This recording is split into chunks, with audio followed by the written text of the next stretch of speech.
चलिए दोस्तों, आज आपको एक दिलचस्प कहानी सुनाता हूं। एक बार एक भिखारी होता है जो फुटपाथ पर ही रहता है। उसके पास खाना खरीदने तक के पैसे नहीं होते, इसलिए जो भी कोई राह गुजरता शख्स उसके कटोरे में रूखी सूखी रोटी डाल जाता है, वो वही खा के अपना काम चला लेता है। एक दिन इस भिखारी के पास एक स्ट्रीट डॉग आके बैठ जाता है, तो भिखारी उसको स्नेह से पुचकारता है और उस पर तरस खा के उसे अपनी एक रोटी दे देता है। वो कुत्ता उस रोटी को खाता है, उस बेगर का शुक्रिया अदा करते हुए अपनी पूंछ हिलाता है और वहां से चला जाता है। अगले दिन वो स्ट्रीट डॉग फिर उस भिखारी के पास आता है और अपनी जीभ निकाल के उस भिखारी के सामने खड़ा हो जाता है। तो भिखारी उसके सर पर हाथ फेरते हुए उसे प्यार करता है और उसे फिर से एक रोटी दे देता है। यह सिलसिला काफी दिनों तक चलता है। वो कुत्ता डेली भिखारी के पास आता है और एक रोटी खा के चला जाता है। अब कुछ दिन बाद इसी तरह वो कुत्ता फिर एक बार आके भिखारी के सामने खड़ा हो जाता है, लेकिन इस दिन उस भिखारी के पास उस कुत्ते को देने के लिए कोई रोटी नहीं होती। कहां से देता? वो भिखारी आज खुद भूखा था, क्योंकि उसे सुबह से कोई रोटी नहीं मिली थी। वो कुत्ता अपनी पूंछ हिलाते हुए भिखारी के पास आता है। उसे देख के भिखारी का दिल पसीज जाता है और वो उस कुत्ते को अपने गले लगा लेता है। लेकिन आज रोटी ना मिलने पर वो कुत्ता भिखारी पे भौंकने लगता है, उसके हाथ पे काट लेता है और वहां से भाग जाता है। आई एम श्योर आप भी मेरी तरह उस कुत्ते का व्यवहार देख के काफी हैरान हुए होंगे। और क्यों ना हो, वो भिखारी हर रोज अपने हिस्से की एक रोटी खिलाकर उस कुत्ते पे एक एहसान कर रहा था, और रोटी ना मिलने पे वो एहसान फरामोश कुत्ता गुस्से में उस भिखारी को ही काट लेता है। बट व्हाट इफ आई से कि हम में से काफी लोग behave like that street dog. We get entitled to something and feel really good about it, लेकिन ऐसी कुछ सीरीज ऑफ इंटाइटलमेंट्स के बाद हम उस चीज को ग्रांटेड लेने लगते हैं और उससे यूज्ड टू हो जाते हैं। उसके कुछ समय बाद उसे अपना अधिकार मानने लग जाते हैं, बल्कि अधिकार ही नहीं, मैं कहूंगा अपना जन्मसिद्ध अधिकार समझने लगते हैं।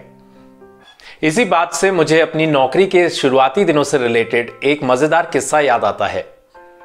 दोस्तों, बहुत सालों पहले जब मैं होटल्स में काम किया करता था, तो मुझे याद है कि उस होटल में स्टाफ की यूनियन हुआ करती थी, और उस स्टाफ यूनियन की और वहां की मैनेजमेंट की हमेशा किसी ना किसी बात पे अनबन चलती रहती थी। यूं कह लो कुछ सास बहू जैसा रिश्ता था दोनों में। अब एक बार की बात है, मैनेजमेंट और यूनियन की मीटिंग चल रही थी। तो जो स्टाफ के यूनियन लीडर थे, वो मैनेजमेंट से कंप्लेंट करते हुए कहते हैं कि हम रोज शाम को सूखी चाय पी पी के तंग आ गए हैं। हमारी मांग है कि हमें रोज शाम की चाय के साथ कुछ बिस्किट सर्व किए जाएं। इस बात पे मैनेजमेंट ने थोड़ा सोच विचार करते हुए कहा, चलो ठीक है, कल से स्टाफ को चाय के साथ रोजाना ग्लूकोज बिस्किट ऑफर किए जाएंगे। अब ये सुन के स्टाफ खुश। कुछ महीने तक तो स्टाफ ने चाय के साथ ग्लूकोज बिस्किट्स का लुत्फ उठाया, लेकिन फिर हो गए उन बिस्किट से बोर। तो कुछ समय बाद यूनियन और मैनेजमेंट की एक मीटिंग में यूनियन लीडर ने ऐतराज जताया कि हम लोग रोज रोज ये ग्लूकोज बिस्किट खा के बोर हो गए हैं, हमें चाहिए अब क्रीम बिस्किट। अब मैनेजमेंट ने यूनियन की इस रिक्वेस्ट पे जैसे तैसे हाँ कर दी और स्टाफ को शाम की चाय के साथ क्रीम बिस्किट सर्व करने शुरू कर दिए। अब हुआ यूं कि फिर से कुछ महीनों तक तो स्टाफ ने खुशी खुशी क्रीम बिस्किट खाए, लेकिन कुछ समय बाद फिर से मैनेजमेंट और यूनियन की एक मीटिंग में यूनियन लीडर ने कहा कि हम कब तक ये घिसे पिटे बिस्किट खाते रहेंगे, हमें चाहिए वैरायटी। और वैरायटी भी सुनिए, हम चाहते हैं कि शाम की चाय के साथ कुछ नाश्ता जैसे कि ढोकला, समोसा, कचौरी या ब्रेड पकोड़ा सर्व किया जाए। ये सुन के मैनेजमेंट ने यूनियन लीडर को आंखें चढ़ाकर देखा और सोचने लगे, why did we even agree to serve them biscuits in the first place? They don't deserve it. Some people can never be happy. चीजों को ग्रांटेड ले लेना, ये एक बहुत ही बेसिक ह्यूमन ट्रेट है दोस्तों, जो हम सबके साथ होता है।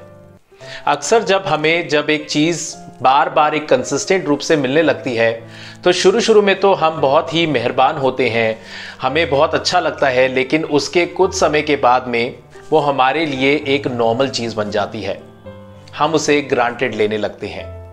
उदाहरण के लिए, एक पति या फिर पत्नी जो निस्वार्थ सेवा भाव से लगातार अपने पार्टनर की इच्छाओं को पूरा करने में लगे रहते हैं, अक्सर उन्हें ग्रांटेड ले लिया जाता है।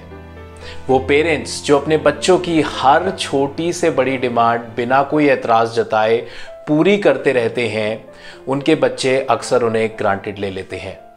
ठीक 1 तारीख को हमारे अकाउंट में क्रेडिट होने वाली मंथली सैलरी से लेके सुबह शाम टेबल पर परोसे हुए खाने तक, अपनी टीम द्वारा किए गए हार्डवर्क से लेकर हमारे घर के बाहर से डेली कचरा उठाने वाले तक, हर चीज को हम कितना ग्रांटेड ले लेते हैं।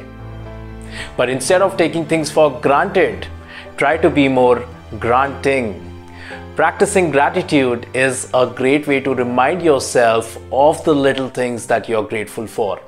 वो सारे लोग जो आपको डायरेक्टली और इनडायरेक्टली सर्व करते हैं, उन्हें ग्रांटेड लेने के बजाय उन्हें अपना लव और अटेंशन ग्रांट कीजिए। उनके द्वारा किए गए एफर्ट्स को दिल से थैंक यू कीजिए और एक्नॉलेज भी कीजिए, एंड मोस्ट इंपॉर्टेंटली उन एफर्ट्स को किसी ना किसी रूप में रेसिप्रोकेट कीजिए। धन्यवाद।